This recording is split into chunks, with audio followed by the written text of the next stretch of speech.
The air in Marcus Sterling's law office carried the scent of old leather and older money. It was the kind of place where silence had weight, where every surface gleamed with the polish of tradition, and where fortunes changed hands with nothing more than a signature and a nod. Ethan Cross remained motionless in a chair that cost more than his truck. His back was straight, shoulders squared, a habit from another life, another war. At 43, he wore his years like faded fatigues, visible, functional, honest. His brown hair was cropped military short, showing distinguished threads of silver at the temples. A thin scar traced his left jawline, pale against tan skin. His gray eyes held the particular weariness of someone who had seen too much and slept too little. He wore jeans work boots and a navy blue canvas jacket over a plain white shirt. In this room of tailored suits and silk ties, he looked exactly like what he was, a man who had stopped trying to fit in years ago. Across the polished mahogany desk perched his cousin Marcus Hartford, 45 years old and soft in all the ways Ethan was hard. His expensive suit strained against a body that had never known physical labor. His face, once handsome in youth, had settled into the comfortable smugness of inherited wealth. He drummed manicured fingers on the armrest, each tap a tiny hammer of impatience. Marcus had flown in from Boston for this. First class, naturally. Ethan had driven 14 hours in a pickup with 200,000 miles on it, sleeping in rest stops, eating gas station coffee and stale sandwiches. They were family by blood, strangers by choice. Marcus Sterling adjusted his wire-rimmed glasses and cleared his throat. The sound was dry final. We come now to the final disposition of the estate of Captain William James Cross, United States Navy, retired. Ethan felt something tighten in his chest at the name. Captain William Cross. Grandpa William to a boy who had once believed the ocean spoke to those who listened. Just William to the man who had stopped speaking to his family 15 years ago for reasons no one had ever fully explained. He had died 4 weeks ago, heart attack, they said. Alone on that island of his, with only the gulls and the waves for company. By the time anyone found him, the tide had come and gone twice. Sterling's voice droned through the details. Investment portfolios, stock holdings, the Hartford family estate in Brookline, the summer house on Martha's Vineyard. Each asset, each property, each carefully enumerated treasure went to Marcus. The papers rustled. Marcus's smile grew wider with each bequest. And to my grandson, Marcus William Hartford, I leave the remainder of my liquid assets totaling $8,300,000 to be distributed in accordance with. Marcus actually chuckled. Not loud, but loud enough. A sound of satisfaction, of vindication. He shot Ethan a glance that mixed pity with triumph. Sterling paused, peering over his glasses at Ethan. Something flickered in his old eyes. Not quite sympathy, more like curiosity. And finally, he said, his voice taking on a different quality, to my grandson, Ethan Michael Cross. The room seemed to hold its breath. I leave my property known as Wolfstone Isle, located 3 miles off the coast of Rockport, Maine, including all structures and contents thereon. I also entrust to his care my loyal companion, Ranger. Marcus's chuckle became a laugh, short, sharp, cruel. A rock and a doya, he said. The old man really did lose it at the end. Sterling ignored him. He was reading from a separate page now, handwritten in the careful script Ethan remembered from birthday cards that had stopped coming when he was 12. This bequest is made with specific understanding. Wolfstone Isle is given to Ethan because he is the only one in this family who understands that a watchman never sleeps. The words hit Ethan like a physical force. A watchman never sleeps. It was something his grandfather had said to him once when he was 8 years old, standing on the rocks at low tide while he taught Ethan to listen to the ocean. Ethan had asked him what he was listening for. He had smiled and said, "Whatever needs to be heard, that's what a watchman does. We stay awake so others can sleep." Ethan had joined the Navy at 18, became a corpsman, Iraq 2006 through 2008. He had stood watch then too, different kind, different ocean, same long nights. "That's it," Marcus was saying, "a worthless piece of rock and a mutt." Ethan barely heard him. His mind was 14 hours north on an island he had visited exactly once when he was 7 years old. He remembered granite cliffs and endless sky. He remembered his grandfather's hand, rough and warm, pointing at the horizon. He remembered feeling for the first time in his young life that he was exactly where he was supposed to be. Sterling was sliding a manila folder across the desk. Inside, Ethan found a deed, a hand-drawn map with his grandfather's notations, and a single photograph. The photograph showed a dog, Belgian Malinois. The caption read in his grandfather's handwriting. Male, 6 years old. Name Ranger. Former military working dog, retired due to injury. Loyal, intelligent, and waiting for you. The dog in the photo had a lean, muscular frame and a coat the color of sand and shadow. His left eye was clouded, milky white blind. But his right eye, sharp and golden, seemed to look straight through the camera, through time, directly at Ethan. Your grandfather made arrangements, Sterling said quietly. There's a local fisherman named Jed Morris. He's been taking care of the dog since your grandfather's passing, bringing food and water every 2 days. He's been paid in advance for another month. Ethan looked up. The dog's been alone out there for 4 weeks. Your grandfather left instructions. The dog knows the island. He's been trained to survive. Of course he had. William Cross didn't do anything halfway. Marcus stood brushing imaginary dust from his suit. Well, this has been enlightening. Enjoy your inheritance, cousin. Maybe you can sell it to some developer for enough to buy yourself a decent car. He paused at the door, unable to resist one final twist of the knife. Unless there's treasure buried out there. He grinned. Better start digging. Then he was gone, leaving only the ghost of expensive cologne and cheaper satisfaction. Sterling leaned forward after the door closed. His voice dropped, became almost conspiratorial. Your cousin misunderstands, he said. William Cross was many things, but sentimental was not one of them. Every decision he made had purpose. He pushed another folder across the desk, thinner than the first. There's a trust, small but managed by my firm. It covers property taxes and basic maintenance. Enough for a simple life, if that's what you're looking for. Ethan met his eyes. What was he looking for? Sterling considered him for a long moment. I think, he said slowly, he was looking for someone who would understand what it means to keep watch. Someone who knew the cost of it. He stood signaling the end of the meeting. The boat is yours as well. Small motor launch, nothing fancy. It's docked in Rockport. Jed will show you. Ethan gathered the folders, tucked the photograph of Ranger carefully into his jacket pocket. One more thing, Sterling said as he reached the door. William called me 2 days before he died. He wanted to make sure the will was exactly right. He said, if Ethan comes, he'll understand. If he doesn't, it wasn't meant to be. Did he say anything else? Sterling smiled just slightly. He said you were the only one who ever really listened. The drive north took 2 days. Ethan left Boston as the sun set behind the city's glass towers, painting them gold and red. He drove through the night, stopping only for gas and bad coffee, while the landscape gradually shed its urban skin, and remembered it was New England. The cities gave way to towns. The towns gave way to villages. The villages gave way to pine forests and granite outcrops, and the kind of silence that only exists where humans have learned to be quiet. He crossed into Maine as dawn broke over Casco Bay, the water flat and silver in the early light. The truck's heater rattled and wheezed, pushing warm air that smelled faintly of oil and old upholstery. The radio played nothing but static this far north, so he drove in silence, watching the road unspool ahead of him, like a ribbon pulling him towards something he didn't yet understand. Memories surfaced as he drove, unwanted but insistent. Fallujah 2007, November. The air tasted like dust and burning plastic.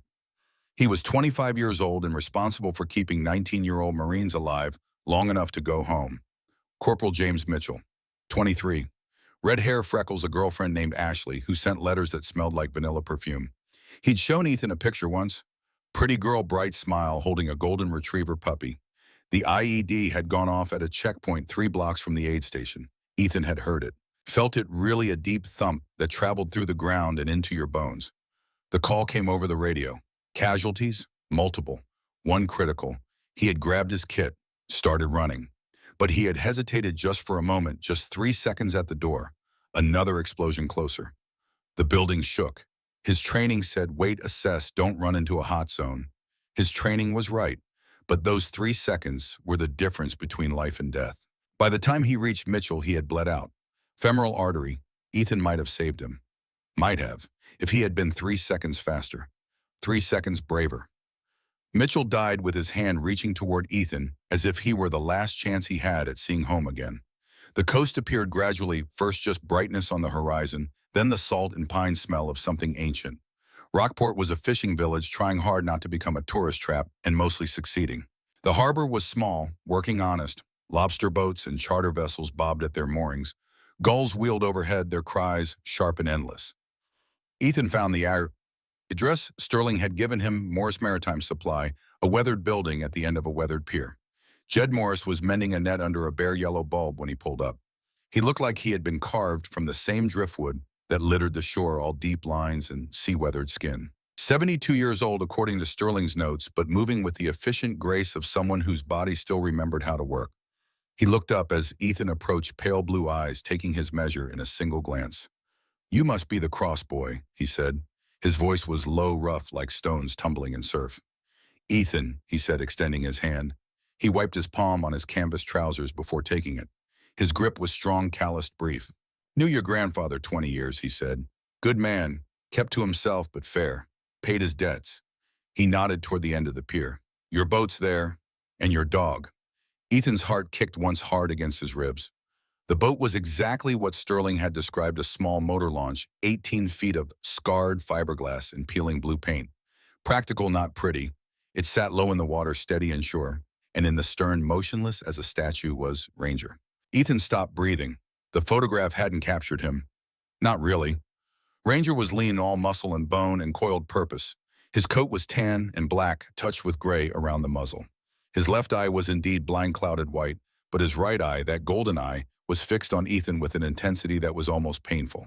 He wasn't wagging his tail, wasn't barking or whining or doing any of the things people expected dogs to do. He simply held position, watching, waiting as if he had been waiting for this exact moment for his entire life. Ethan moved slowly. He had seen military working dogs before, had treated them even during his deployment. He knew they were not pets. They were weapons, tools, partners, something beyond the simple word dog. He stopped a few feet from the boat and crouched down, making himself smaller, less threatening. "Hey, Ranger," he said softly. "I'm Ethan." The dog's ears came forward, just slightly, his head tilted, processing. Then Ranger stood. He walked to the edge of the boat, paused silent on the worn fiberglass, and leaned forward. He sniffed the air, once, twice, and Ethan understood. Ranger wasn't smelling him, he was reading him. Reading the fear and the grief and the 16 years of carrying James Mitchell's last breath, reading the sleepless nights and the failed marriage and the jobs that never meant anything, reading the long drive north and the hope, fragile and foolish, that maybe this worthless rock in the ocean might be worth something after all. Ranger's nose touched Ethan's extended hand. The contact was gentle, tentative, a question, not a demand, and then something happened that Ethan hadn't expected. Ranger's entire body began to shake. Not with fear, with something else. Something that looked like recognition, like relief, like a soldier finally hearing the words, "Stand down," after too many nights on watch. The dog leaned forward and pressed his head against Ethan's palm. The shaking intensified. A low whine escaped his throat, not pain, not distress, but something deeper.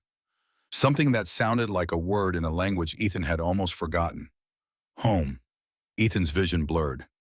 He realized distantly that he was crying. The tears came hot and fast and unexpected. 16 years of them all. The ones he had held back, because corpsmen don't cry, medics don't cry, men who want to be taken seriously don't cry. He wrapped his arms around Ranger's neck and sobbed into fur that smelled like salt and sun and something indefinably clean. The dog held perfectly still, bearing the weight of Ethan's grief, the way he had probably borne the weight of explosive vests and combat patrols, and whatever war had left him with that blind eye and those scars Ethan could feel beneath the fur. "I know," Ethan whispered into Ranger's ear. "I know, boy. I know." Behind them, Jed Morris watched silently. When Ethan finally pulled back, wiping his face with the back of his hand, he found Jed holding out a bandana. "He's been waiting," Jed said quietly. "Every day since William passed, just holds position there watching the water, like he knew you'd come." Ethan took the bandana, pressed it against his eyes. "Thank you," he managed. "For the handkerchief or the dog, both." Jed almost smiled. "Almost. Let me show you the boat." The engine was diesel-old, but reliable, the kind that would run forever if you treated it right. Jed walked him through the basics: fuel mixture, oil levels, the peculiar rhythm of the choke that had to be pulled just so. "She's not pretty," Jed said, "but she'll get you there and back. That's all that matters." He helped Ethan load his duffel bag and the 2 boxes of supplies he'd brought: canned goods, batteries, a sleeping bag, basic tools. "Island's about 40 minutes out," Jed said. "Weather's good today, but that can change fast this time of year. You know how to read the water." "Enough. Will you learn quick, or you don't learn at all?" He put a weathered hand on Ethan's shoulder. Brief, awkward, but genuine. "Your grandfather was a hard man. The island's a hard place. But William saw something out there. Don't know what. Never asked. But he saw something." Ethan looked at Ranger, who had taken up position at the bow of the boat, perfectly balanced on the moving deck like he'd been born to it. I guess I'll find out. Jed untied the mooring lines and tossed them aboard. One more thing, he said as Ethan started the engine. William told me once that the island talks. Said you just had to know how to listen. Did he say what it says? Jed's weathered face creased into something that might have been a smile. Said it tells the truth, whether you want to hear it or not. The boat chugged out of the harbor, leaving behind the warm lights and wood smoke smells of the village. Ethan gripped the wheel with one hand, watching the shore recede. Ranger held position at the bow, a gray and gold figurehead, ears, forward nose testing the wind. The water was calm, almost glassy, reflecting the afternoon sky in shades of silver and pearl. Gulls followed them for the first 10 minutes, then turned back as if there were an invisible line they knew better than to cross. Gradually, the sound of the mainland faded, cars' voices, the distant grind of machinery. It was replaced by the simpler music of the engine's steady diesel heartbeat and the water sliding along the hull. Ethan found himself breathing deeper, slower. The tightness that had lived in his chest for so long since Mitchell, since the divorce, since the long succession of empty years, loosened slightly, just slightly, but enough to notice. 20 minutes out, the island appeared. At first, just a dark shape on the horizon, a tooth of stone rising from the water. As they drew closer, it took form and substance. Wolfstone Isle. 3 acres of dark granite, weathered by centuries of storms, crowned with scrub pine and surrounded by water so deep it was almost black. And perched on the highest point, defying wind and weather and time itself, was the cabin. It had been a single-room structure once. Now it was a ruin. The roof was half gone, the walls blackened by fire. One side had collapsed entirely, leaving exposed beams like broken ribs. Windows gaped dark and empty, but the stone hearth still stood. Ethan could see it even from the water, a massive fieldstone chimney rising from the wreckage like a monument to something that refused to fall. Marcus's words echoed in his mind, a worthless piece of rock. But gripping the wheel with Ranger's steady presence at the bow and the mainland vanishing behind them, Ethan felt something he hadn't felt in 16 years. He felt like he was exactly where he needed to be. He throttled back the engine as they approached the sheltered cove his grandfather had marked on the map. The water here was protected from the open ocean by a natural breakwater of stone. A rough landing built from stacked rocks provided a place to tie up. Ethan cut the engine. In the sudden silence, the island spoke. Wind through pine needles, waves against granite, the distant cry of a gull. And underneath it all, a deeper sound, a low thrumming that seemed to come from the stone itself, as if the island were breathing. Ranger leaped from the boat to the rocks with effortless grace. He turned, waiting, there watching Ethan with that one good eye. Ethan followed less gracefully, but managing not to fall. He secured the boat, grabbed his duffel, and started the climb to the cabin. The path was steep, slick with sea spray and decades of erosion. Ranger moved ahead, picking his way with the confidence of someone who knew every rock, every foothold. Ethan followed, boots finding purchase where the dog's paws had been. The wind hit them as they crested the ridge, sharp, cold, carrying the taste of salt and something wilder. Ethan's jacket snapped and billowed, his eyes watered, and then they were there. The cabin was worse up close. The fire that had taken half of it had been recent. Ethan could still smell the char, see where the flames had licked the surviving walls black. The door hung from one hinge. The windows were gone entirely, but the hearth stood. 4 feet wide, 6 feet tall, built from granite stones, fitted so precisely you couldn't slide a knife blade between them. The stones were dark, almost black, veined with something that caught the light like frozen lightning. Ethan pushed the door open. It groaned but held. Inside was devastation. Most of the furniture was ash. The floorboards were warped and buckled. Water damage had bloomed across the ceiling in great rust-colored clouds. But there in the center of it all, the hearth, untouched. Perfect. Ranger walked to it and dropped into a down position, gaze fixed on Ethan. "Yeah," Ethan said to the dog. "I see it." He dropped his duffel and began a slow circuit of the space. Military habits died hard, assess the perimeter, identify resources, plan for survival. He found a metal trunk in the corner that had survived the fire. Inside, tarps, rope, basic tools, a camping stove, water purification tablets. His grandfather had been nothing if not practical. He found a bedroom that was somehow untouched. The fire had stopped precisely at the threshold, as if it had been told to go no further. A simple cot, a wool blanket, a single shelf with 3 books, a Bible, a field manual on celestial navigation, and a leather journal. Ethan picked up the journal. The leather was soft, worn smooth by years of handling. He opened it to the first page. His grandfather's handwriting. Precise, methodical, the script of an engineer or a surgeon. November 3rd, 1975. First entry, the work begins. He flipped through the pages. They were filled with observations, measurements, sketches. Notes about tides and currents and the acoustic properties of different types of stone. References to frequencies and resonances and sound waves traveling through water and granite. One passage underlined, "The island is not silent, it sings, but only to those who know how to listen." Ethan closed the journal carefully. Questions multiplied in his mind, but answers would have to wait. He had maybe 2 hours of daylight left, enough time to make the cabin habitable for the night. He hauled water from a rain barrel he found behind the structure, used the camping stove to heat beans from a can, stretched the tarp over the worst of the missing roof and secured it with rope and the kind of knots the Navy had beaten into his muscle memory. Ranger watched all of this from his position by the hearth, not helping exactly but present, bearing witness. As the sun began to set, Ethan built a fire in the hearth. The stones seemed to drink in the heat, then radiated it back with surprising efficiency. The warmth pushed away the November chill. Ethan settled onto the floor with his back against the wall, the journal open in his lap. Ranger moved beside him close enough that Ethan could feel the warmth of the dog's body. Outside, the wind picked up. The waves struck the rocks below with increasing force. The tarp overhead snapped and rustled. Ethan read by firelight. The journal was meticulous. His grandfather had documented everything: the precise angle of the sun at different times of year, the patterns of the tides, the migration routes of seabirds. But gradually the entries began to shift. Less science, more philosophy. March 12, 1982. There are places in this world where the veil is thinner, where you can hear things that are usually hidden. This island is one of them. June 3, 1985. A man can spend his whole life listening for the wrong things. I spent mine listening for submarines, for threats, for enemies. Now I listen for something else. Truth, maybe. Or just silence that isn't empty. September 17th, 1991. The Cold War is over, they tell me. The threat has passed, but some watches never end. Some posts are never abandoned. Not because of duty, but because of choice. The last dated entry was from 3 months ago. Someone is coming. I can feel it. The island tells me. Not an enemy, something else. Someone who will understand. Ethan closed the journal. His throat was tight. Ranger shifted, pressing closer. The dog's warmth, his solid presence, was the only thing keeping Ethan anchored. He knew, Ethan whispered. Somehow he knew I'd come. The wind howled. The fire crackled. The stones of the hearth seemed to hum with a frequency just below hearing. Ethan closed his eyes. For the first time in 16 years, the faces of the dead didn't visit his dreams. He slept deep and dreamless, with a dog's heartbeat steady against his side and the island's breath filling the darkness. The week that followed fell into a rhythm. Ethan woke each morning before dawn, a habit from the core he'd never managed to shake.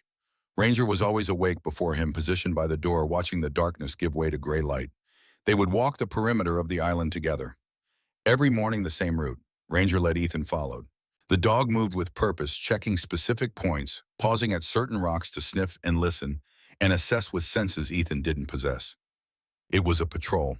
Ethan recognized it. Ranger was doing what he'd been trained to do: secure the perimeter, identify threats, maintain situational awareness. The island was his post. He had never stood down. After the patrol breakfast, Ethan rationed his supplies carefully. Oatmeal, instant coffee, jerky. Ranger ate from a bag of high-quality dog food Jed had left with the boat, supplemented with fish Ethan learned to catch from the rocks. Then work. Ethan spent his days repairing the cabin with whatever materials he could salvage or improvise. He reinforced the tarp, replaced shattered window panes with plastic sheeting, cleared the debris from the fire, sorting through the ash for anything salvageable. He found his grandfather's tools, good quality, well-maintained, organized with military precision. He used them to rebuild one board at a time.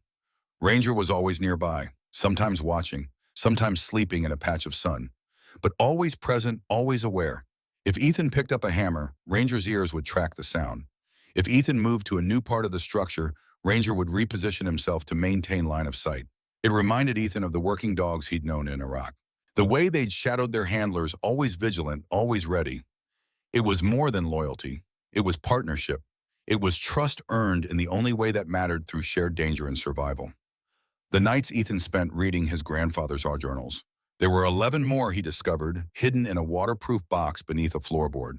They spanned 40 years from 1975 to 2015, and they told the story of a man he had never really known. Captain William Cross had been an acoustic engineer in the Navy during the Cold War. He'd worked on something called SOSUS, the Sound Surveillance System, a network of underwater listening posts designed to track Soviet submarines. But unlike his colleagues, William had become fascinated not with the technology, but with the ocean itself.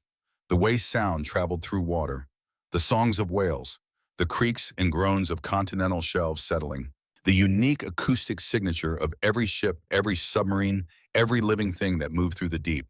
He had retired to Wolfstone Isle not to escape, but to listen. One passage from 1989 stayed with Ethan. People think silence is the absence of sound. They're wrong. Silence is what you hear when you finally stop making noise. The ocean is never silent. It hums with life and death and time. I built this place to hear it. By the fourth day, Ethan had made the cabin livable. Not comfortable, but functional. A dry place to sleep. A stove that worked. Walls that blocked most of the wind. He celebrated by catching a fish, a good-sized striped bass that fought like it meant it. He cooked it over an open fire outside, sharing half with Ranger. They ate as the sun set over the mainland and turning the water to molten gold. Ranger ate with delicate precision, taking small bites, chewing thoroughly. No wolfing down food, no desperate hunger, just methodical consumption. Professional. "You're a good soldier," Ethan told him. Ranger's tail thumped once against the stone. Brief acknowledgement, then back to the meal. That night, Ethan huddled by the fire with the latest journal open in his lap. This one was different from the others. Less observation, more instruction. It was dated 2020, just 5 years ago. The entry began. "If you're reading this, then you found it. Good. That means you're paying attention. That means you're listening." Ethan's hands trembled slightly. "What comes next will test you. But remember, you were trained for this. Not in the way you think. The Navy taught you to save lives. This place will teach you why some lives are worth more than others. Not in value, in purpose. The island speaks in frequencies, in patterns, in the language of stone and water and time. I've spent 40 years learning to hear it. You won't have that long, but you have something I never had. You have him." Ethan looked at Ranger, the dog's focus locked on him, head cocked slightly. "He means you," Ethan said. Ranger's tail thumped again. Ethan read on. "Ranger knows things. He was trained by the best handlers the military had. But more than that, he listens. Really listens. When he stops, you stop. When he alerts, you pay attention. He's kept me alive for 6 years. He'll keep you alive too. If he's acting strangely, there's a reason. Trust him." The entry ended there. Ethan closed the journal. "What do you know, boy?" Ranger rose to his feet, stretched, then walked to the hearth and dropped into position facing the massive stones. He stared at the hearth with an intensity that made Ethan's skin prickle. "What is it?" Ranger didn't move, didn't bark, just stared, his entire body tense, focused, as if he were looking at something Ethan couldn't see. Ethan stood and walked to the hearth. He ran his hands over the stones. They were cool to the touch, smooth, fitted together with craftsmanship that belonged to another century. Nothing seemed unusual, but Ranger continued to stare. Ethan remembered his grandfather's words, "When he alerts you, pay attention." "Okay," Ethan said quietly. "I'm paying attention." He examined the hearth more carefully, the joints between stones, the mortar, the way the light played across the surface. And then he saw it. One stone about waist height just to the left of the firebox. It was the same dark granite as the others, the same size, the same shape. But when Ethan pressed against it, it shifted, just slightly, just a millimeter. But it moved. Ranger's tail began to wag, slow, controlled. Not excitement, confirmation. Ethan's heart rate kicked up. He pressed harder. The stone shifted again and he heard it, a faint grinding sound as if something were moving behind the wall. He ran his fingers along the edges, found a grip point he hadn't noticed before. Pulled. The stone slid out. Not far, just enough to reveal a gap, a space behind the hearth that shouldn't exist. Ethan pulled out his phone, turned on the flashlight, and shone it into the gap. Metal. He was looking at metal. He pulled harder. The stone came free, entirely heavy as sin, requiring all his strength to set it aside. Behind it was a box. No, not a box, a safe. Military grade, built into the very foundation of the hearth, lined with what looked like lead. Ethan's hands were shaking now. Ranger whined, a single soft sound of encouragement. Ethan reached into the space. His fingers found the safe's handle.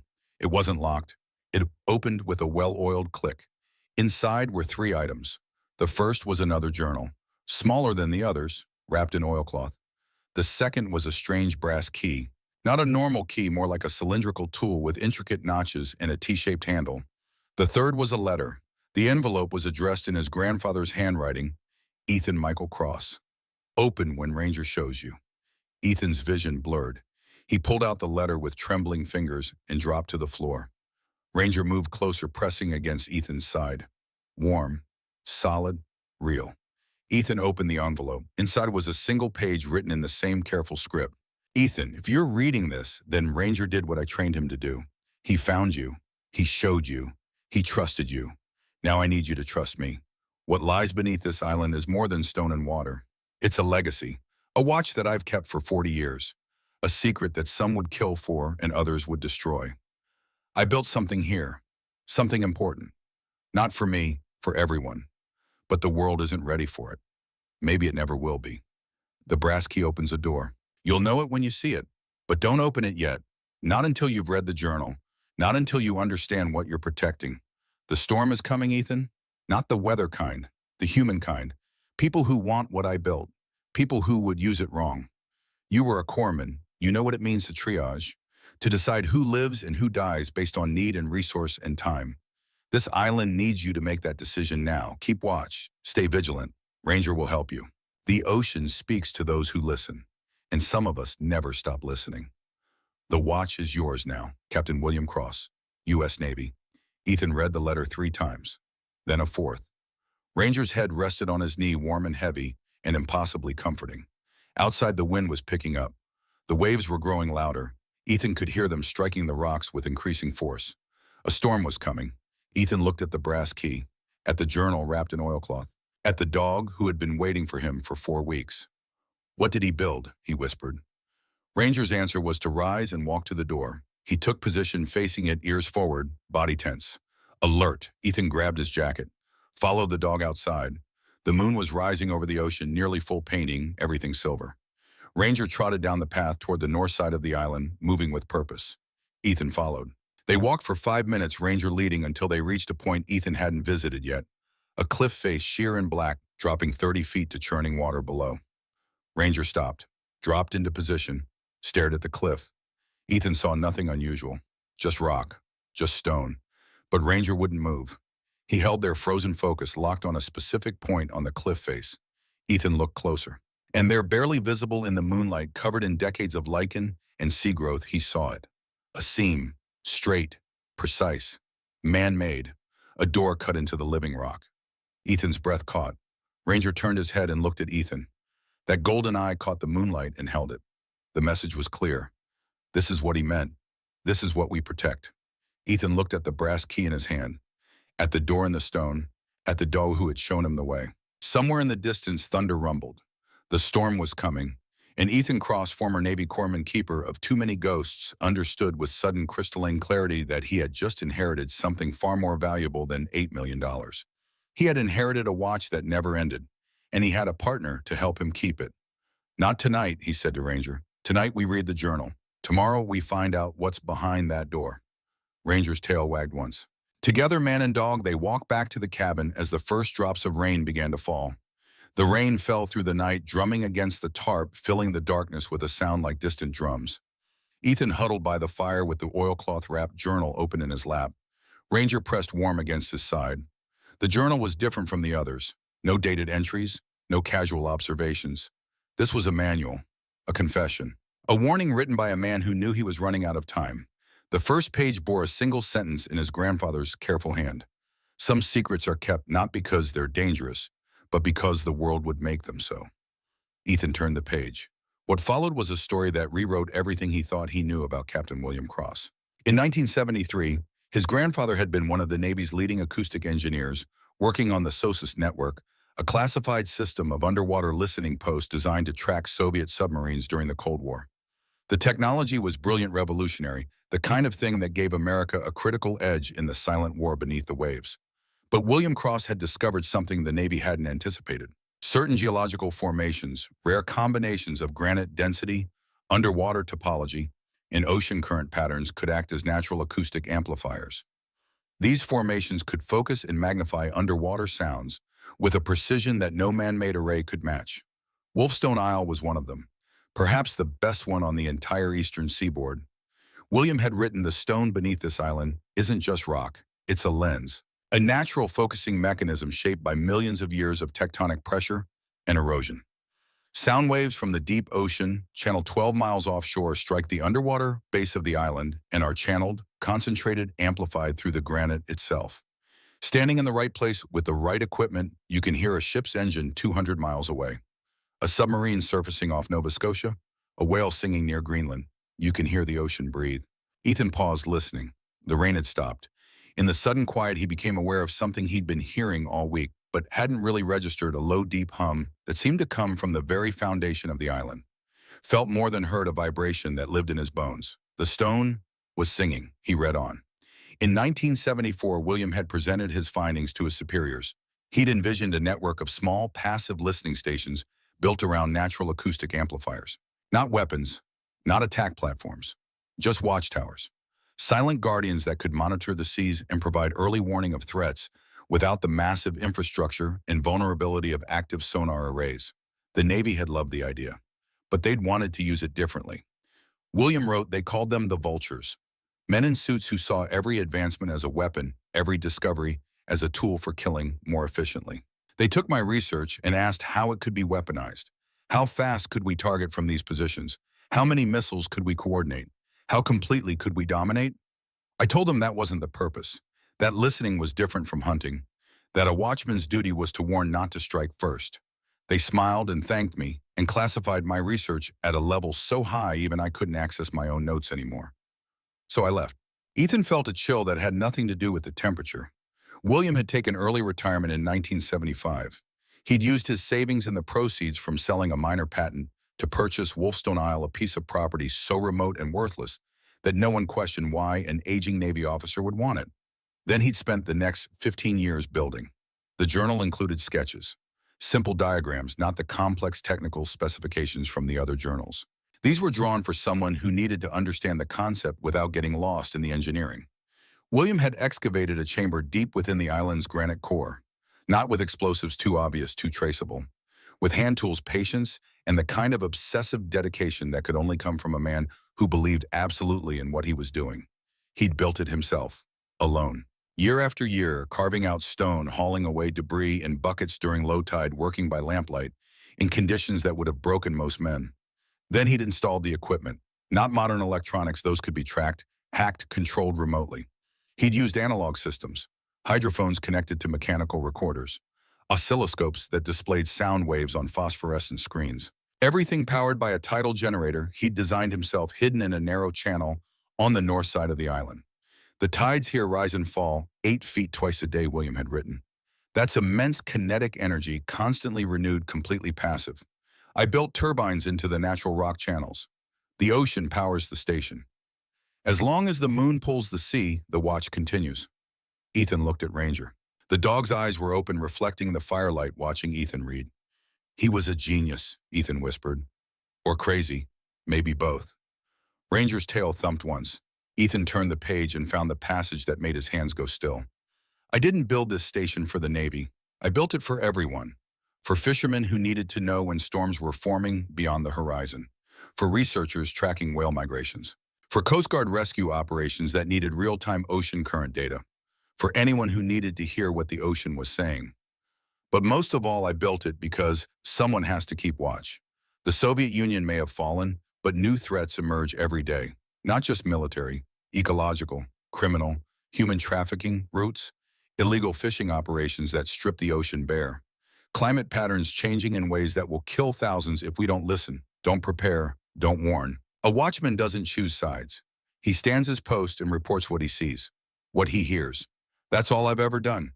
That's what I need you to do now. The entry ended there. Ethan closed the journal carefully. His mind was reeling, trying to process the implications. His grandfather hadn't just been an eccentric old man living alone on a rock. He'd been operating an independent intelligence station for 40 years, monitoring, listening, recording, and now he'd left it to Ethan. The brass key felt heavier in his pocket. Outside, the sky was beginning to lighten. Dawn was coming gray and cold. Ethan stood, joints stiff from sitting. He walked to the window and looked out at the ocean. The storm had passed, leaving the water flat and silver in the pre-dawn light.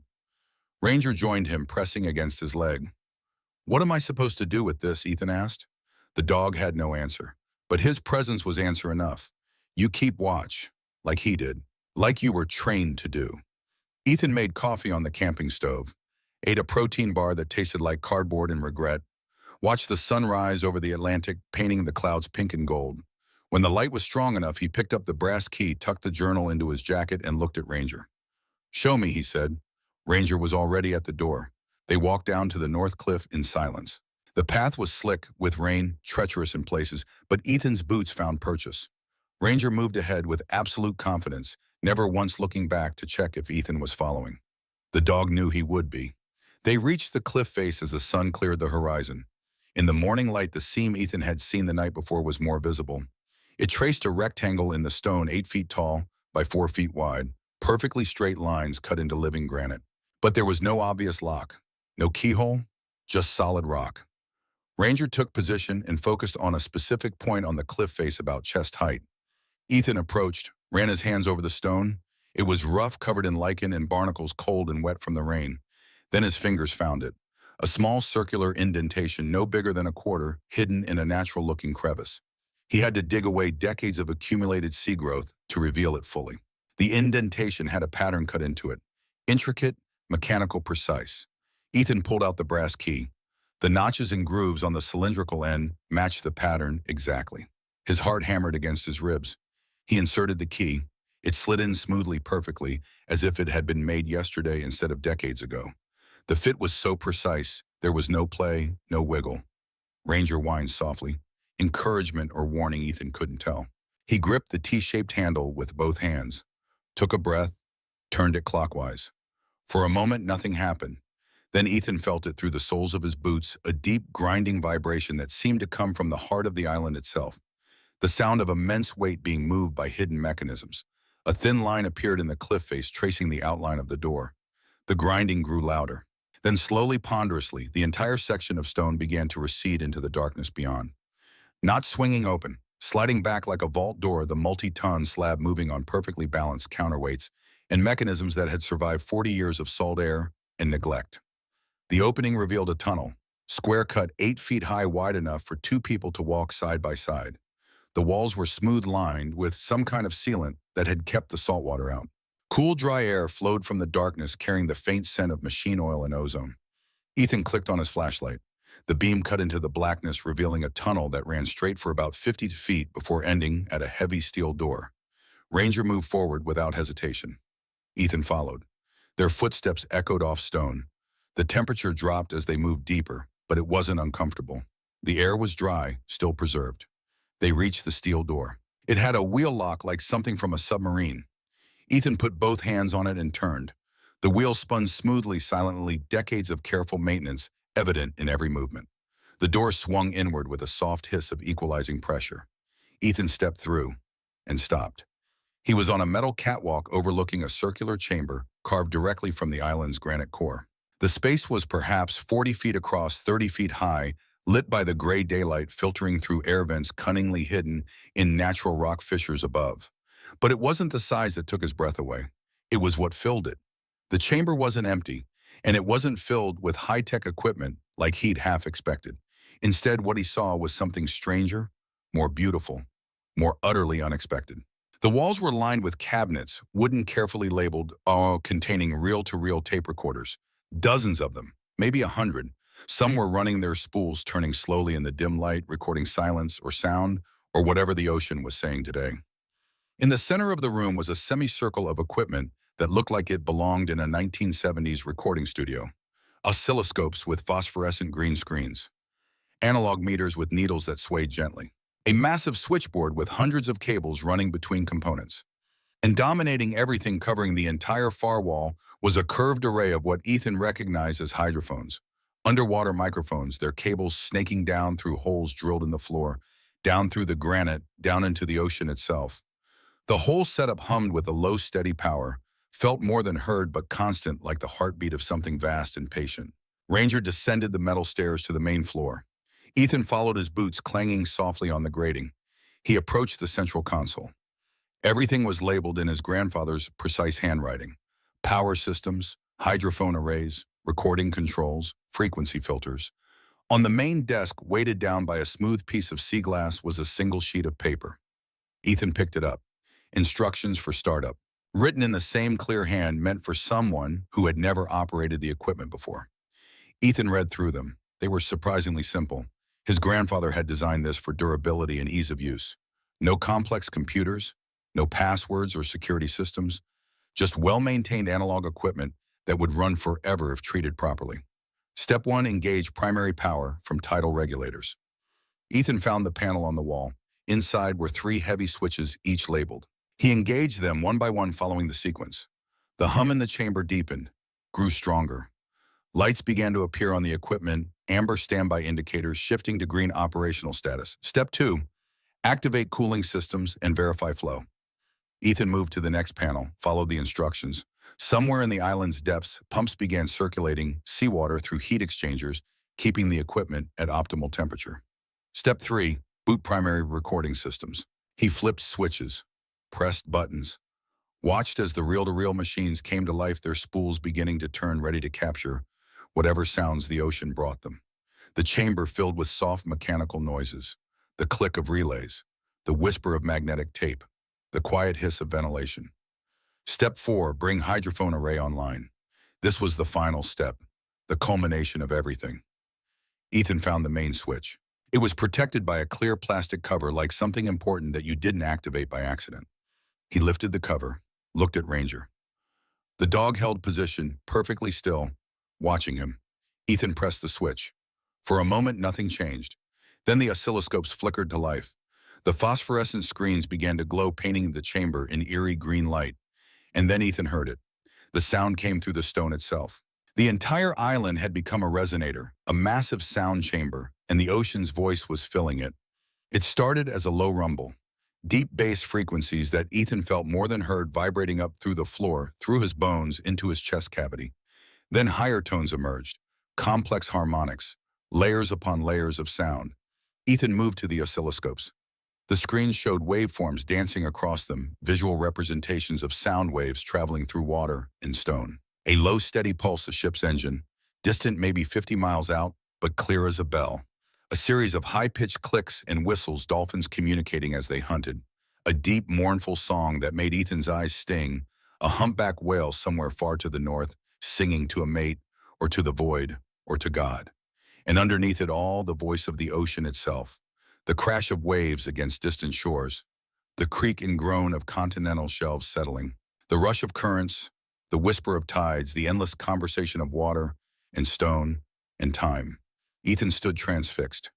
He had spent his entire adult life in silence, trying not to hear the things that haunted him. The screams, the explosions, Mitchell's last breath. But this was different. This wasn't violence. This was life. The ocean wasn't screaming, it was singing. He became aware that he was crying. The tears came hot and silent, running down his face unchecked. Ranger pressed against his leg. Warm, solid, present. Ethan reached down and rested his hand on the dog's head, fingers tangling in soft fur. He heard this, Ethan whispered, every day for 40 years. This is what he was listening to. He surveyed the chamber with new eyes. This wasn't a spy station. It wasn't a military installation. It was a temple. A place built by a man who had spent his life listening for threats and had finally learned to listen for something else. Something beautiful. Something worth protecting. Not because it could kill your enemies, but because it could remind you why life mattered in the first place. Ethan found a worn office chair at the main console and sank into it. The leather was cracked but comfortable, shaped by decades of his grandfather's weight. On the desk was a logbook, the latest one. He opened it to the last entry. April 3rd, 2025, 0630 hours. Seas calm. Unusual acoustic signature, bearing 073 degrees range, approximately 180 nautical miles. Frequency analysis suggests small vessel, possibly recreational craft, engines running rough. Radioed Coast Guard with coordinates. They confirmed rescue of disabled sailboat 6 hours later. 2 lives saved. Some days the watch means stopping wars. Some days it means helping strangers get home alive. Both matter. The entry was dated 2 weeks before his grandfather died. Ethan paged backward through the log.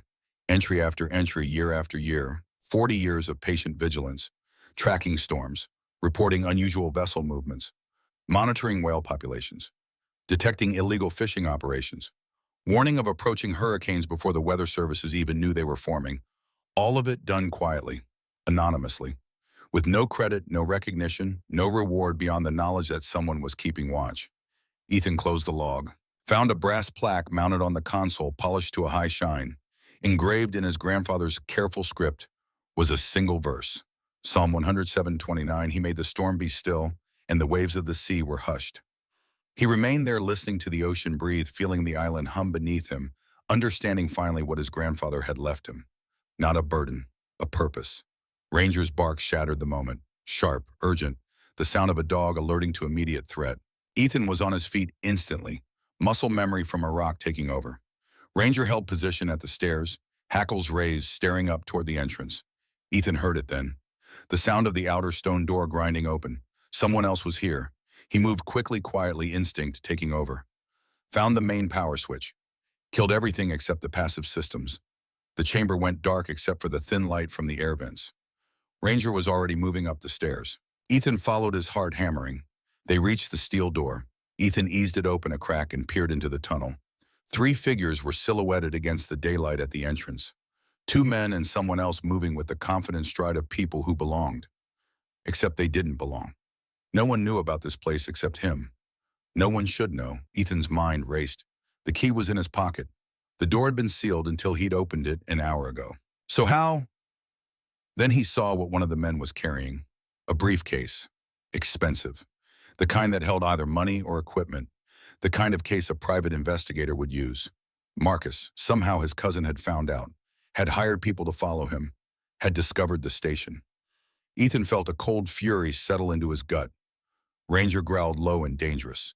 The 3 figures were coming closer, their flashlights sweeping the tunnel. Ethan made a decision.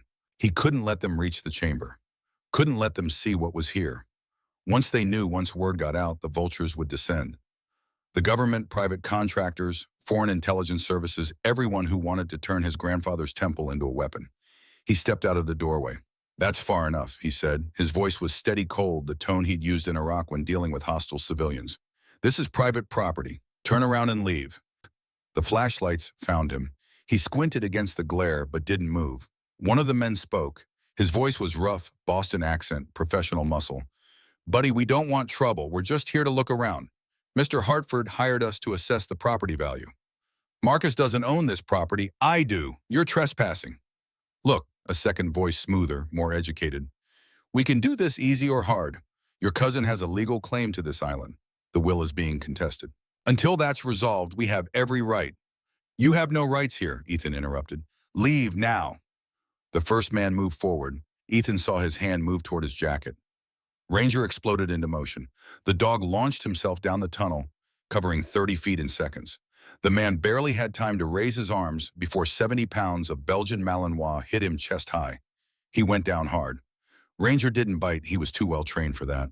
But he held position on the man's chest, teeth bared an inch from his face, a growl rumbling from deep in his throat that promised death if he moved. The second man reached for something. Ethan was already moving, closing the distance, his own training kicking in. He caught the man's wrist, twisted, used his own momentum to slam him against the tunnel wall. Ranger, hold, he commanded. The dog maintained his position, his weight pinning the first man to the ground. Ethan looked at the third figure still standing near the entrance. It was a woman, tall professional holding a camera. You, Ethan said, drop the camera and get out, all of you, now. The woman hesitated. I was a Navy corpsman, Ethan said quietly. I spent 2 years in a war zone. I know 17 different ways to incapacitate a human being without leaving permanent damage. I also have a dog trained to kill on command. You really want to test which option I choose? He wouldn't, of course. But they didn't know that. The woman set down the camera, carefully. We're going, she said. Just call off the dog. Ethan looked at the 2 men. When you talk to Marcus, you tell him something. You tell him our grandfather left me this island for a reason.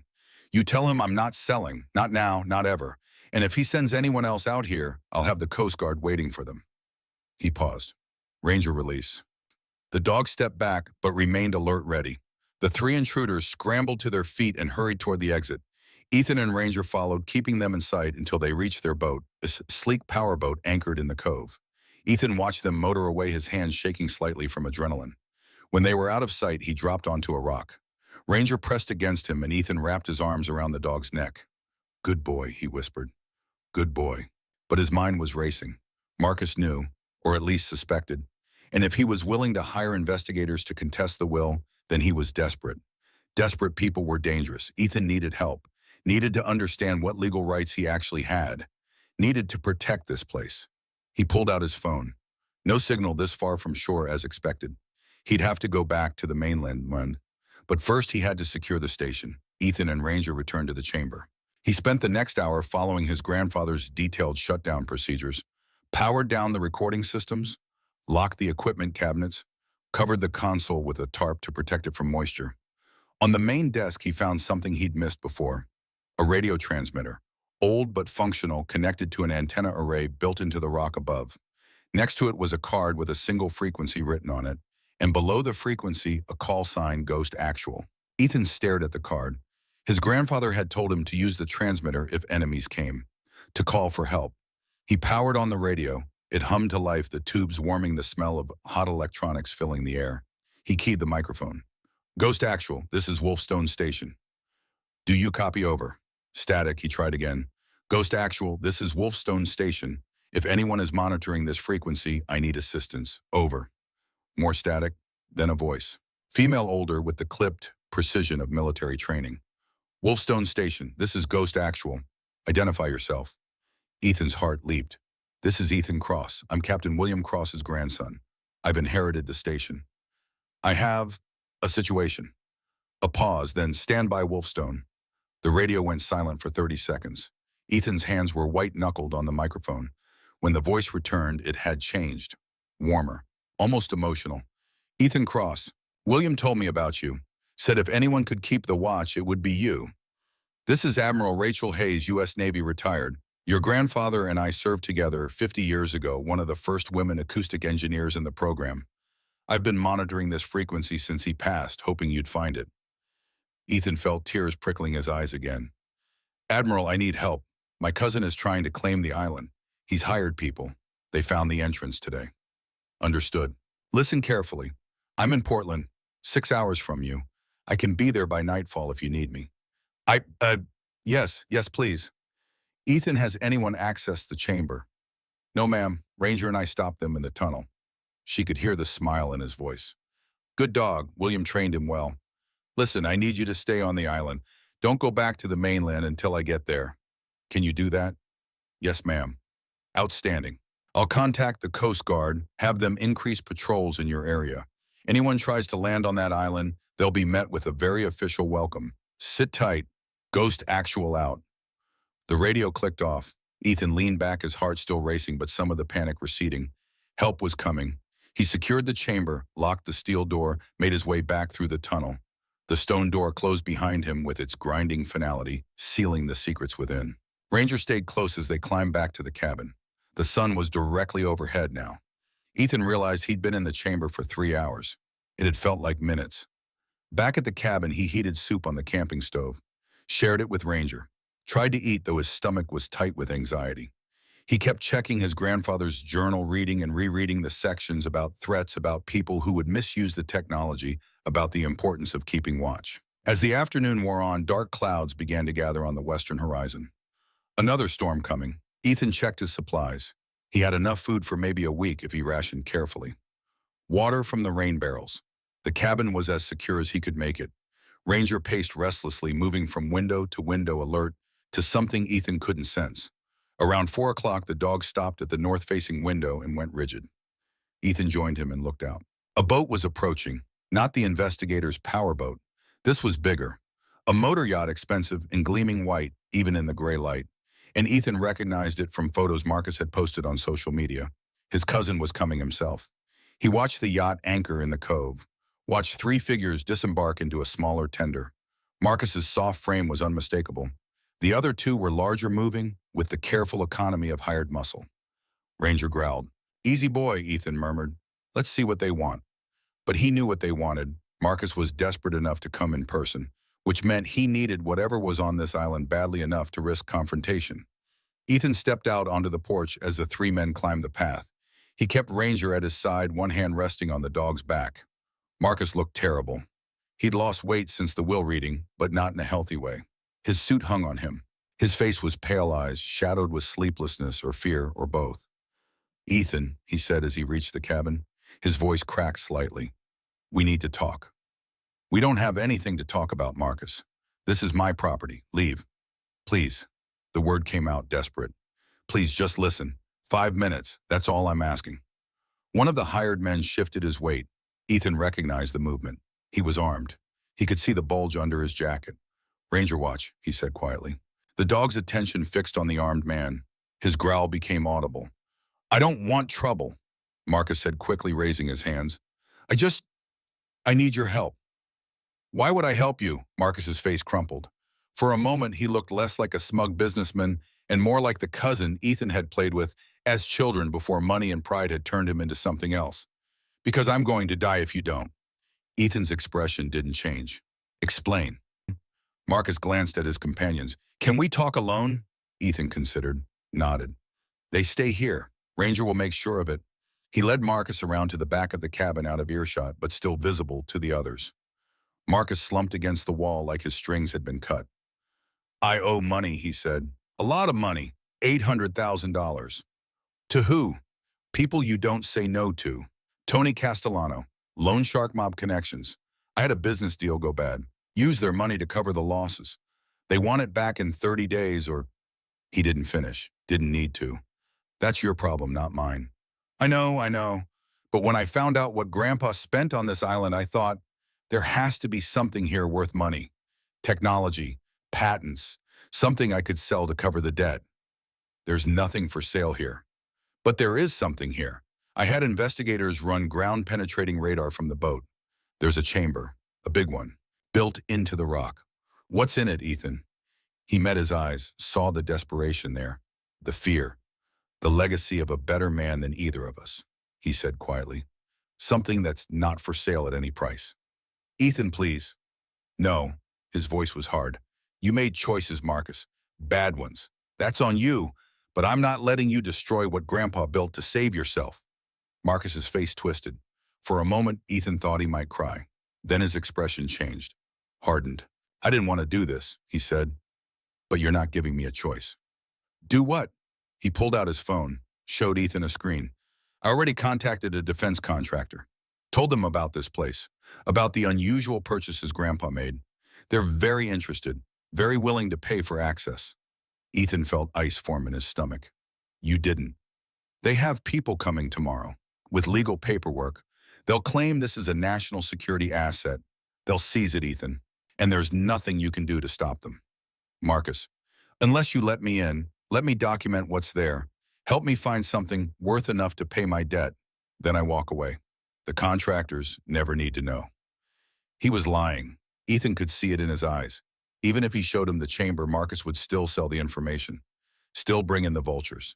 Because that was who Marcus had become, a man so trapped by his own poor choices that he'd betray anything and anyone to survive. Before Ethan could respond, Ranger's bark shattered the air. Not the alert bark from before. This was different, higher pitched, more urgent. Ethan ran back around the cabin. Ranger was staring out at the ocean, his entire body rigid. Ethan followed the dog's gaze. A shape was breaking the surface about a quarter-mile offshore. Dark, sleek, unmistakable. A submarine periscope. Marcus stared. What the hell? Ethan's blood turned to ice. He ran to the cabin, grabbed the binoculars his grandfather had left. Focused on the shape. It wasn't American. The design was wrong, foreign. He couldn't tell what nation, but he didn't need to. Someone else knew about the station. And they were here. As if to confirm his worst fears, a voice crackled over a radio frequency that shouldn't have been possible, one of the channels his grandfather's equipment monitored. The voice had a distinct accent, Chinese Ethan thought. American station on Wolfstone Isle, we know what you have. We claim salvage rights under international law. Surface your personnel. Prepare to be boarded. Marcus's face went white. Ethan, what did Grandpa build? But Ethan wasn't listening. He was watching the submarine begin to surface, watching Ranger's hackles rise, watching the storm clouds roll in from the west. Everything was converging. His cousin's greed, foreign intelligence, the storm, all of it coming together in this moment. And Ethan Cross, former Navy corpsman, keeper of a watch he barely understood, had to make a choice. Protect the station, no matter the Guatem. He looked at Marcus, at the yacht in the cove, at the submarine surfacing offshore. Get your men, he said. Everyone into the chamber, now. What? Why? Because in about 30 minutes, that submarine is going to send divers. And the only place on this island that's going to survive what's coming is the chamber Grandpa built. Thunder rumbled in the distance. The storm was coming fast. Marcus stared at him. You're serious? Move now or stay here and die when they start shooting. Ranger barked once, sharp, definitive. Marcus believed him then. He ran for his men. And Ethan Cross, standing on his worthless rock in the middle of the Atlantic, realized he was about to fight a war he'd never trained for. But he had Ranger at his side. He had his grandfather's legacy beneath his feet. And he had a watch to keep. The storm was here. The first wave hit as they reached the stone door. An actual wall of water 20 feet high climbed the north face of the island and crashed down with the force of a collapsing building. Ethan felt the impact through the granite beneath his feet, a shudder that traveled up his spine. Marcus stumbled. One of his men, the armed one, whose name Ethan had learned was Vince, caught him before he fell. Move, Ethan commanded. He had the brass key in his hand. Ranger pressed against his leg. The wind was screaming now, tearing at their clothes, making speech nearly impossible. He inserted the key, turned it. The grinding of the mechanism was lost in the storm's roar, but he felt it through his hands, the ancient counterweights shifting the massive stone door beginning to recede. Inside, he shouted. Now! Oh! Marcus went first, followed by Vince, and the other man came thick-necked and silent. Ethan and Ranger came last. The moment they crossed the threshold, Ethan pulled the key free. The stone door ground shut behind them, sealing out the storm. The sudden quiet was disorienting. Ethan's ears rang in the absence of wind. Water dripped from their clothes, pooling on the tunnel floor. Marcus was hyperventilating, his back against the wall. What the hell is happening? Category 3 nor'easter, Ethan said, moving past him toward the steel door. Weather service missed it. Grandpa's equipment didn't. How did you? The island told me. He didn't wait for confusion. Ranger Scout. The dog moved ahead, checking the tunnel, the steel door, everything his training demanded. Finding no immediate threats, he dropped into position. Waited. Ethan opened the steel door, led them into the chamber. He heard Marcus's sharp intake of breath as he saw it. Even in the dim emergency lighting, the space was impressive. The curved walls, the banks of equipment, the massive hydrophone array. Jesus, Vince muttered. What is this place? A listening station, Ethan said. He was already moving to the main console, activating systems according to the sequence his grandfather had written. Built during the Cold War, designed to track submarines. This is what you were hiding. Marcus moved closer, his businessman's brain already calculating value. Ethan, do you know what this is worth? The technology alone is 40 years old and worthless, Ethan interrupted. Analog equipment in a digital world. The only thing it's good for is what Grandpa built it for, listening. He brought the hydrophone array online. The oscilloscopes flickered to life, painting the chamber in phosphorescent green. And there it was, the submarine's acoustic signature. A dark blue trace on the screen, distinct and unmistakable. Ethan had studied enough of his grandfather's logs to recognize the pattern. Kilo class. Russian design, but the specific frequency variations suggested a different builder. Chinese maybe. A smaller vessel, probably a reconnaissance variant. It was holding position half a mile offshore. Waiting. They can't come ashore in this storm, Ethan said more to himself than the others. The seas are too rough. They'll wait it out. Then what? Kane spoke for the first time. His voice was surprisingly soft for a man his size. Then they'll send divers. Try to find a way into the chamber from below. Ethan pulled up a schematic his grandfather had drawn, a cross-section of the island, showing the chamber's position relative to sea level. There's an underwater entrance. Emergency escape route. If they find it, can we seal it? Ethan checked the notes. Found what he was looking for. There's a blast door, manually operated. I'd have to go down there. Down where? Marcus was staring at a ladder that descended through a hole in the floor, disappearing into darkness. Service tunnel leads to the water intake for the cooling system. The escape hatch is down there. Ranger whined. Ethan looked at the dog. Those eyes held a warning. I know, boy, but it has to be done. He turned to the others. You three stay here. Don't touch anything. If anyone comes through that steel door behind us, Ranger will alert you. You're going down there alone. Marcus's voice cracked. Ethan, I'm sorry for all of this. If I hadn't been so stupid, so greedy. Later, Ethan said, not unkindly but firm. Right now I need you to stay here and stay quiet. He grabbed a waterproof flashlight from the equipment locker, clipped a radio to his belt. His grandfather had left several old but functional.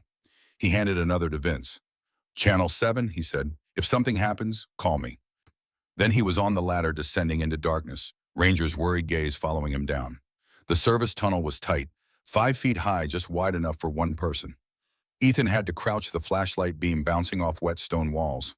The sound of his breathing was loud in the confined space. The tunnel angled downward, following the natural slope of the island's underwater base. Water dripped from the ceiling. The air smelled of salt and stone and machine oil.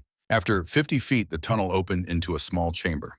The water intake was here a sophisticated system of filters and pumps that drew seawater up for cooling, then expelled it through hidden vents.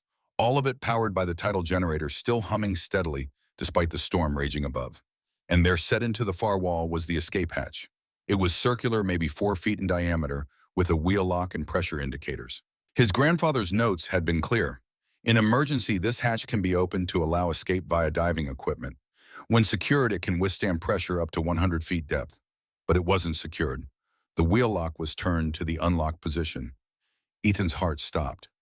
Someone had already been here. He swept the flashlight around the chamber. Saw it immediately: fresh scratches around the hatch frame. Tool marks. Recent. The submarine hadn't just arrived. It had been here before. Scouting. Preparing. Ethan keyed his radio. "Vince, we have a problem." Static, then his voice. "Copy. What kind of problem?" "The escape hatch has been compromised. Someone's been—" A sound cut him off. Metal on metal, coming from the hatch. Someone was opening it from the outside. Ethan killed his flashlight, pressed himself against the wall in the darkness. His hand found a length of pipe, part of the cooling system, loose enough to be a weapon if needed. The hatch wheel began to turn, slowly, carefully. Whoever was on the other side was taking their time, trying to be quiet. Ethan's training kicked in. Assess, plan, execute. He couldn't let them through. If they got into the chamber, if they saw the equipment documented, it reported back everything his grandfather had built would be weaponized within a week. The hatch swung inward. Water rushed in, not flooding, just the displacement from opening. The chamber had been designed for this, with drains that could handle the overflow. A figure emerged. Wetsuit, rebreather, waterproof pack. Ethan waited until he was fully through, his back turned, reaching back to help a second diver. Then he moved. He brought the pipe down on the back of his knee. Not his head. He wasn't trying to kill, just disable. The man went down with a grunt, more surprise than pain. Ethan grabbed his rebreather, yanked it free. The man gasped, disoriented in the darkness. "Ranger attack!" The dog's snarl echoed down the tunnel a second before he arrived. 70 pounds of Belgian Malinois launching out of the darkness. He didn't go for the first man, he was already down. He went for the second diver, still half in the hatch. Ranger's teeth found the wetsuit arm. He didn't puncture, didn't need to. He just held on with the grip pressure of a trained military dog, preventing the second diver from climbing through. Ethan grabbed the first man's underwater light, clicked it on, shone it in his face. Young, maybe 30, Asian features. Terrified. "English," Ethan demanded. He nodded, gasping. "Tell your partner to back out of that hatch and swim away. Tell your submarine we're armed and willing to defend this position. Tell them this is American sovereign territory and they're committing an act of war." The man shouted something in Mandarin. The second diver released his grip on the hatch frame, dropping back into the water. Ethan hauled the first diver to his feet, shoved him back toward the hatch. "Go, and don't come back." He went scrambling through the opening, desperate to get away from the snarling dog and the wild-eyed man with the pipe. The moment he was through, Ethan spun the wheel lock, sealing the hatch. Then he grabbed a heavy wrench from the tool rack and smashed the wheel mechanism. The metal bent, the lock jamming in place. It wouldn't hold forever, but it would hold long enough. "Ranger, heel." The dog released, coming to Ethan's side. He was panting, alert, unhurt. Ethan keyed the radio. "Vince, the hatch is secure, coming back up." "We saw them on the scope," Vince replied. "2 signatures retreating to the submarine." "Ethan, there is something else. The storm's getting worse. We're reading wave heights of 30 feet. The cabin—" A deep, shuddering vibration cut him off. Ethan felt it through the stone, through his bones. The island itself groaning under the assault. He ran for the ladder, climbed as fast as he could, Ranger scrambling up behind him with the agility that only a working dog possessed. They burst back into the main chamber to find chaos on the screens. The oscilloscopes were going haywire, overwhelmed by acoustic data. The storm had turned the ocean into a screaming wall of noise waves, breaking wind, driving water, the deep bass rumble of the storm's heart. And cutting through it all, sharp and clear, was the submarine's signature. It was moving, coming closer. What are they doing? Marcus was pale, staring at the screen. They can't surface in this. They'll be torn apart. Ethan checked the displays. He was right. The submarine was rising, angling toward the island's lee side where the water was slightly calmer. Then he saw the second signature. Another vessel. Larger. Surface ship. Coming fast from the northeast. He adjusted the frequency filters, trying to identify it. The acoustic pattern was distinct. Military? American. Coast Guard. Ethan's radio crackled. Different frequency. The emergency channel. Wolfstone Station, this is USC GC Vigilant. We are responding to a distress beacon from your location. Be advised we have visual on foreign submarine in U.S. territorial waters. Preparing to intercept. What is your status? Ethan grabbed the chamber's more powerful radio transmitter. Vigilant, this is Wolfstone Station, Ethan Cross speaking. We're secure, but taking heavy storm damage. Foreign submarine has attempted unauthorized boarding. 2 divers repelled. A pause, then a different voice. Older, carrying the weight of command. Ethan Cross, this is Admiral Rachel Hayes aboard the Vigilant. Good to hear your voice. Sit tight, we're bringing some friends. On the oscilloscope, 2 more signatures appeared. Fast attack craft, Navy, Ethan realized. They'd been running silent and the storm had masked them. The submarine's signature changed abruptly. Deep dive. Running. They're trying to escape, Vince said. They won't make it, Ethan replied. Not with Hayes out there. He watched the drama unfold on the screens. The submarine diving deeper, trying to slip beneath the thermocline where sonar was less effective. The American vessels coordinating, boxing it in. The Coast Guard cutter holding position, ready to provide surface support. It took 20 minutes. The submarine signature slowed, stopped, began to rise. They're surfacing, Kane said. Surrendering. No choice, Ethan said. Hayes gave them one chance to leave peacefully. They tried to board hostile. Now they get arrested and their boat gets impounded. Marcus slumped against the wall. It's over.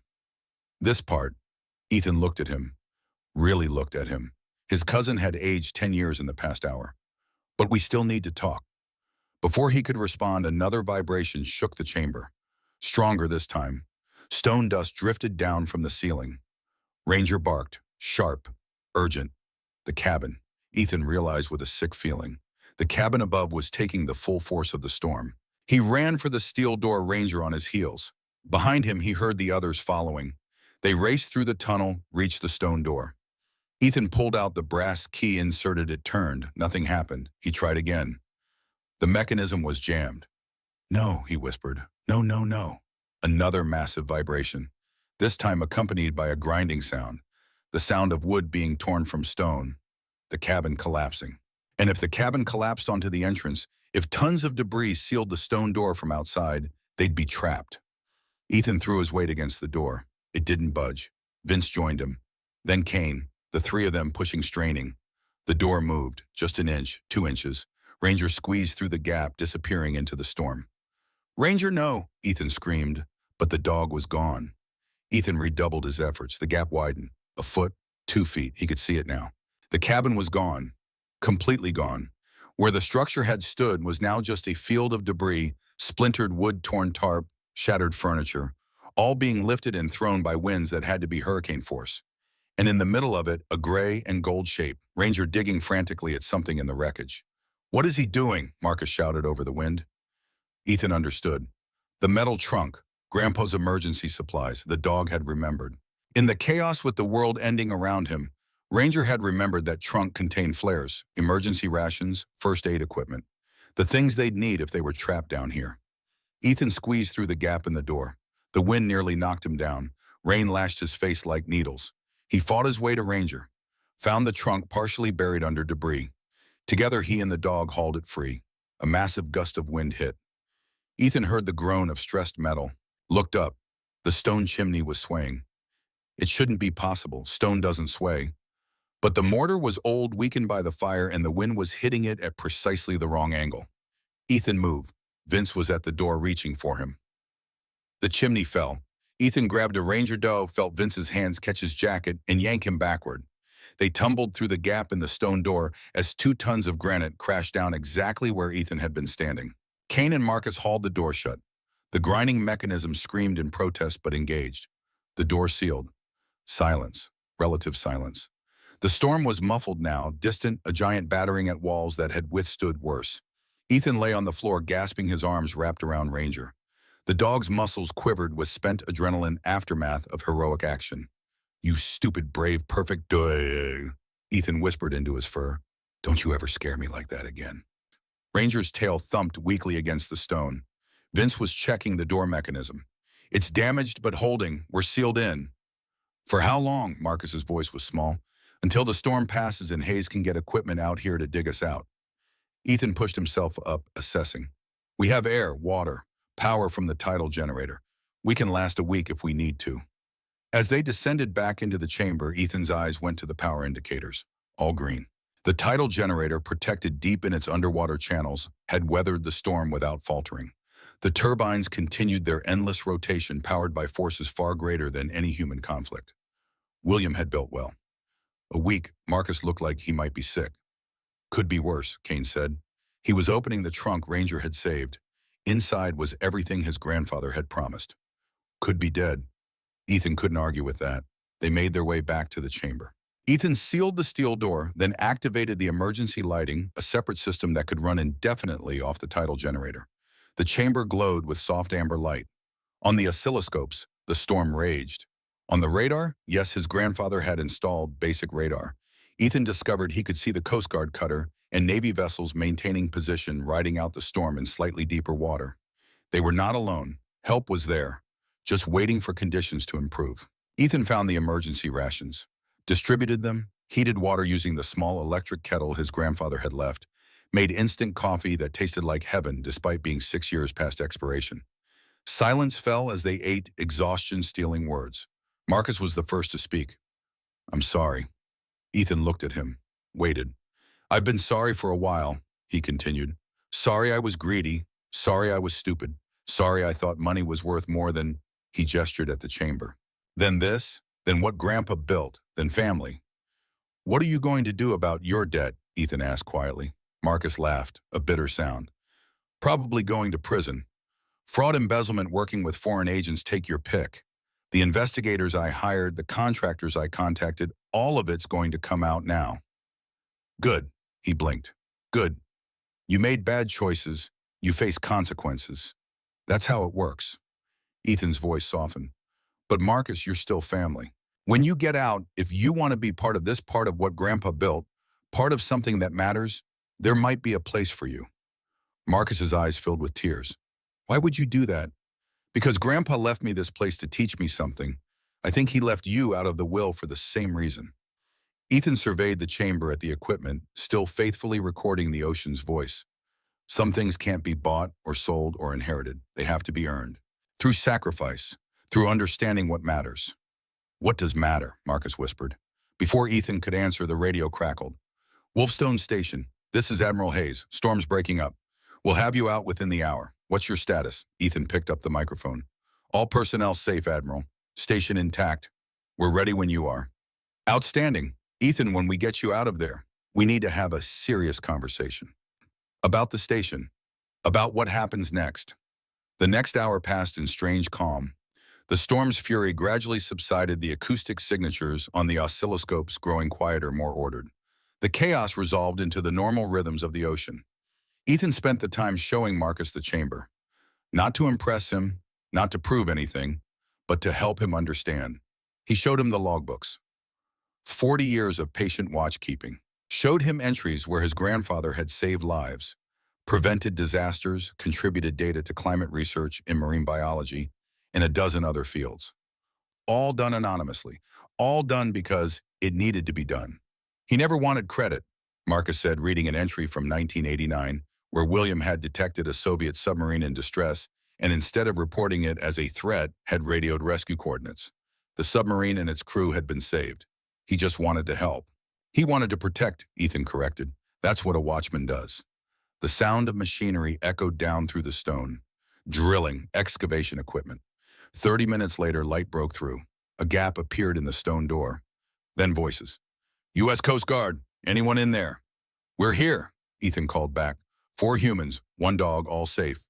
It took another 20 minutes to widen the gap enough to climb through. Ethan went last, making sure Ranger went first, making sure the chamber was secured behind him. He emerged into pale sunlight.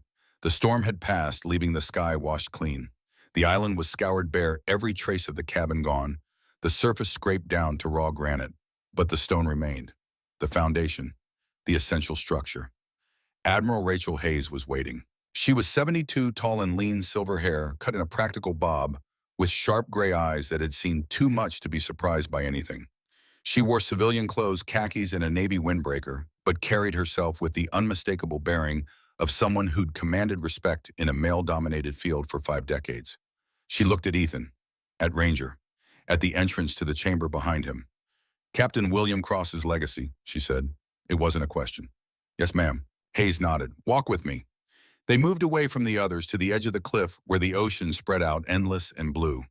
Ranger followed a silent third presence. "Your grandfather and I met in 1974, Hayes began.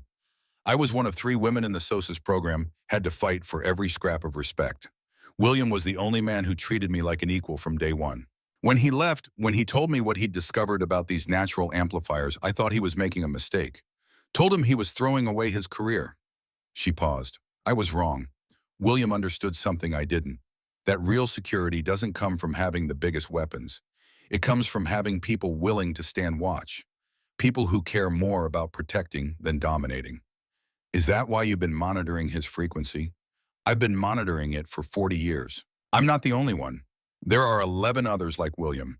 11 civilian watchkeepers, each operating independent stations at key acoustic points around the globe. We call it the Silent Watchtower Network." Ethan's breath caught. 11 from Alaska, Hawaii, Guam, Diego Garcia, Iceland, Norway, Scotland, Japan, Australia, New Zealand, and here, all of them staffed by people William trusted, people who understood the mission.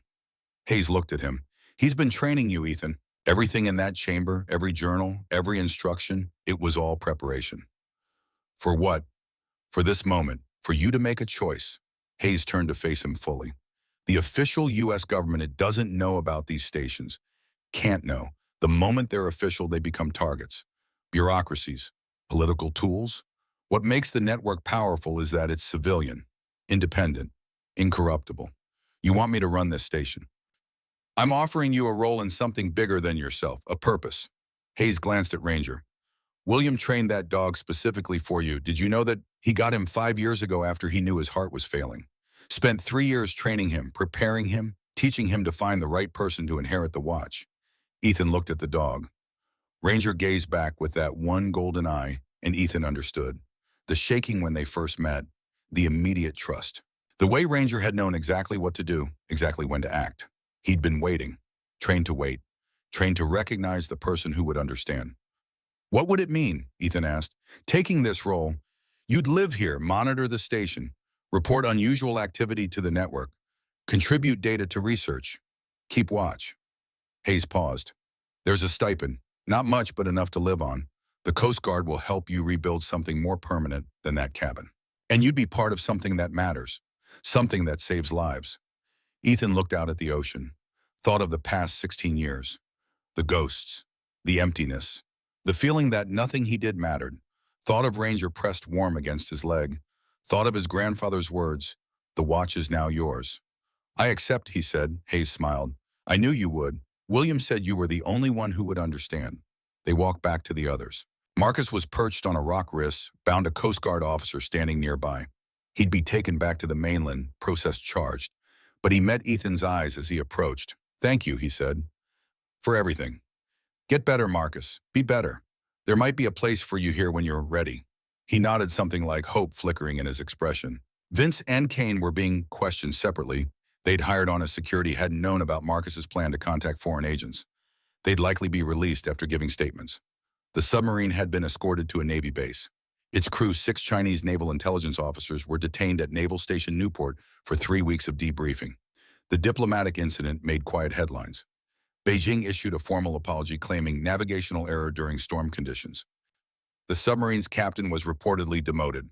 The 2 divers Ethan had repelled were among the crew, and according to Hayes, they'd corroborated his account in full, painting him as formidably protective of his post.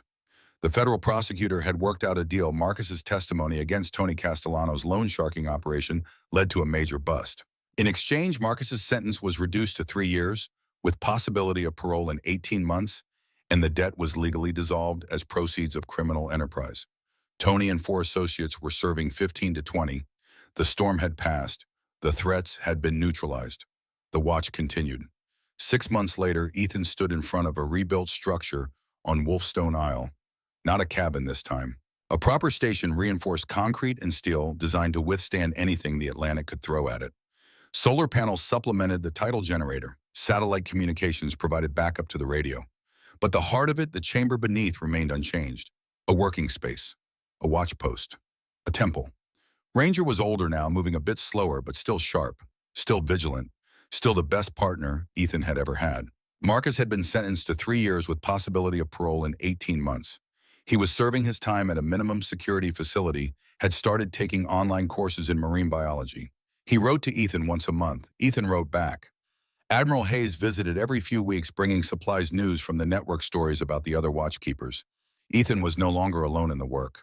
The Cross Watchman Foundation, funded by the trust his grandfather had left, provided support for veterans dealing with PTSD. Ethan worked with them remotely, using his medical training to consult, to help, to give back. But most of his time was spent here, listening, learning, understanding the language the ocean spoke. On this particular morning, with Ranger beside him in the sun rising over the Atlantic, Ethan took his position at the main console and opened the logbook. He made his entry in the same careful script his grandfather had used. October 15th, 2025, 0630 hours. Seas calm, acoustic signature, bearing 045 degrees, range approximately 220 nautical miles. Frequency analysis suggests pod of North Atlantic fight whales, 16 individuals migrating south. Data forwarded to Marine Research Network. He paused, then added, "The watch continues. We stand ready. We listen. We protect. As it was, as it is, as it will be." Ethan Cross, keeper of Wolfstone Station. He closed the logbook, powered up the hydrophone array. The chamber filled with the ocean's voice, that endless symphony of wave and wail and wind. Ranger rested his head on Ethan's knee. Warm, present, faithful. Ethan rested his hand on the dog's head, feeling the steady rhythm of breathing, the quiet certainty of a bond that had saved them both. Outside, the ocean breathed. Inside, the equipment hummed. And in that perfect balance of nature and technology, of solitude and purpose, Ethan Cross had finally found home. Not in a place, in a mission. Not running from ghosts, but standing watch against real threats, using skills earned in war to protect peace. He'd spent 16 years carrying James Mitchell's last breath, carrying the weight of 3 seconds that had cost a life. But here, in this chamber built by a man who understood what it meant to stand watch, Ethan learned that redemption wasn't about erasing the past. It was about choosing every day to do better, to be vigilant when others slept, to listen when others ignored, to protect when it would be easier to walk away. A light began blinking on the communications panel. Incoming transmission on the network frequency. Ethan keyed the microphone. "Wolfstone Station, go ahead." A man's voice, young, nervous. "Wolfstone, this is Kodiak Station. First timer here. Just took over from the previous keeper up in Alaska. Wanted to introduce myself." Ethan smiled. The network growing, the watch expanding. New guardians joining the silent vigil. "Welcome to the watch," Ethan said. "You're not alone. None of us are." "Thank you. That means a lot. Kodiak Station out." The channel went quiet. Ethan leaned back, surveying the chamber. At the equipment that would outlive him, at the bug who had led him here, at the brass plaque that held his grandfather's chosen verse, Psalm 107:29. He made the storm be still, and the waves of the sea were hushed. Some storms were weather, some were war, some were the chaos inside a person's heart, but all of them eventually stilled. And when they did, the watchman remained. Ethan closed his eyes and spoke a prayer he'd learned from his grandfather's journals, a benediction he'd written for those who kept the watch. "Lord, grant us wisdom to hear what others cannot, courage to stand when others flee, and faith that our watch, though silent, matters. For every wave that breaks, for every ship that sails, for every soul that depends on the warning we provide, we stand ready. We remain vigilant. We keep the watch. Amen." Ranger's tail thumped against the floor. Amen indeed. Ethan opened his eyes, adjusted the frequency filters, made a note about a temperature anomaly in the Gulf Stream that bore monitoring. The work continued. The watch remained, And on a worthless piece of rock in the middle of the Atlantic Ocean, a man and a dog stood guard over something more valuable than any amount of money could measure. They guarded the truth, that some things are worth protecting simply because they exist. That listening is more powerful than shouting. That one person standing firm in the right place at the right time can change everything. The ocean sang, the equipment hummed, Ranger sighed contentedly. And Ethan, crosskeeper of his grandfather's legacy, former Navy corpsman, survivor of wars both foreign and internal, finally understood why he'd been given this worthless rock. Because the most valuable things in life often look worthless to those who don't know how to see. But to those who listen, who watch, who stand their post with faithful hearts, these worthless rocks become foundations. These silent vigils become symphonies. And these lonely watches become the very thing that keeps the darkness at bay. The watch was his now, and he would keep it. For as long as the moon pulled the tides, the ocean breathed, and the world needed someone willing to listen. Forever if necessary. Together with Ranger and the memory of a grandfather he barely knew, but finally understood, Ethan Cross stood his post. The silent watch continued, as it always had, as it always would.